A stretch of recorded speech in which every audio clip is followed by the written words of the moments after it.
Salam saudara-saudaraku, sebelum memulai renungan hari ini, marilah kita bersatu di dalam doa. Bapa, di dalam nama Tuhan Yesus, kami bersyukur Tuhan karena masih diberi kesempatan untuk berkumpul bersama-sama, merenungkan, mendengarkan, menyaksikan renungan-Mu Tuhan. Berkati dan urapi kami semua Tuhan, biarkan setiap kata yang terucap akan menjadi kekuatan untuk kami semua. Berkati juga mereka yang sedang beraktivitas hari ini. Biarkanlah mereka aktivitas dilancarkan. Tolak roh-roh jahat, tolak kuasa gelap. Tuhan, kami patahkan roh-roh jahat Tuhan. Terima kasih Tuhan. Lindungi kami selalu Tuhan. Saat kami akan berpergian kemanapun, Tuhan jaga, Tuhan lindungi selalu. Terima kasih Tuhan. Di dalam nama Tuhan Yesus kami berdoa. Amin.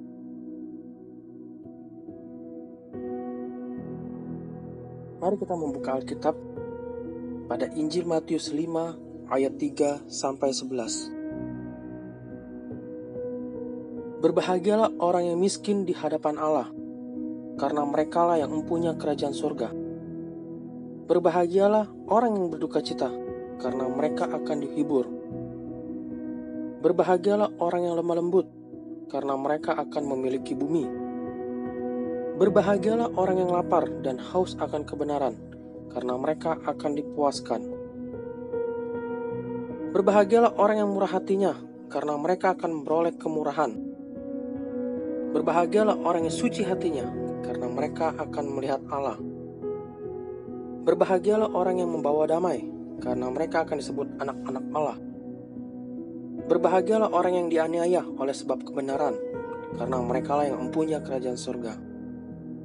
Berbahagialah kamu, jika karena aku kamu dicela dan dianiaya, dan kepadamu difitnahkan segala yang jahat. Haleluya. Judul renungan hari ini, apakah saya sungguh berbahagia seperti yang dimaksudkan Yesus? Khotbah di bukit, berbahagialah, yang terkenal itu, dalam kata renungan hari ini, mungkin tampak hanya berupa aturan-aturan yang indah dan menyenangkan bagi beberapa orang, dan sepertinya sangat sedikit manfaat praktisnya di dunia yang kaku ini. Akan tetapi, ucapan-ucapan tersebut sesungguhnya berisi dinamit Roh Kudus yang akan mengerjakan aksinya bila situasi hidup kita mendapat tempat untuk itu. Ketika kita pada mulanya membaca pernyataan-pernyataan Yesus dalam khotbah di bukit, berbahagialah, tampak sederhana dan tidak ada yang mengejutkan. Namun, tanpa sadar pernyataan itu masuk ke dalam pikiran bawah sadar kita. Misalnya pernyataan berbahagialah. Pada mulanya tampak hanya berupa aturan-aturan yang indah dan menyenangkan bagi orang yang terlalu rohani dan sepertinya tidak berguna. Dan sepertinya sangat sedikit manfaat praktisnya di dunia yang kaku tempat kita hidup. Namun ada saat ketika kita tiba-tiba mendapati bahwa pernyataan berbahagialah ini berisi dinamit Roh Kudus, dan ucapan-ucapan berbahagia itu meledak bila situasi hidup kita mendapat tempat untuk itu. Bila Roh Kudus mengingatkan kita pada salah satu ucapan berbahagialah ini, kita berkata, alangkah mencengangkan pernyataan ini.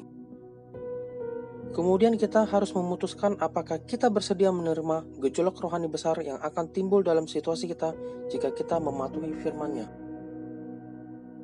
Itulah cara Roh Allah bekerja. Kita tidak usah dilahirkan kembali untuk menerapkan khotbah di bukit secara harfiah. Tafsiran harfiah dari khotbah di bukit itu semudah permainan anak-anak.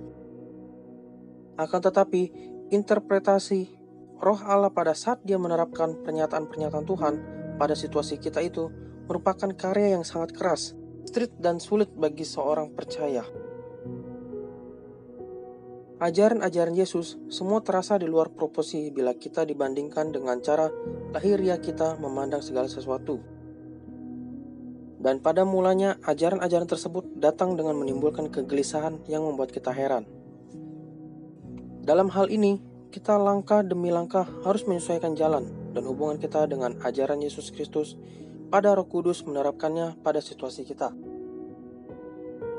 Khotbah di bukit bukanlah seperangkat aturan dan ketetapan, tetapi gambaran kehidupan yang akan kita hayati bila Roh Kudus tidak terkendali di dalam diri kita.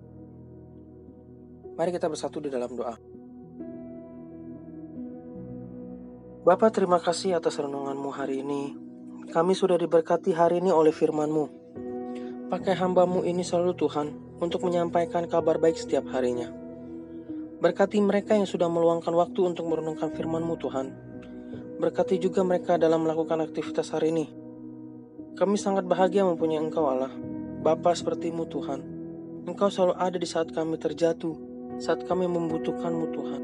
Engkau sangat kami hormati. Engkau sangat kami kasihi Tuhan. Terima kasih Tuhan Yesus. Kuduslah Engkau sampai selama-lamanya. Haleluya. Amin.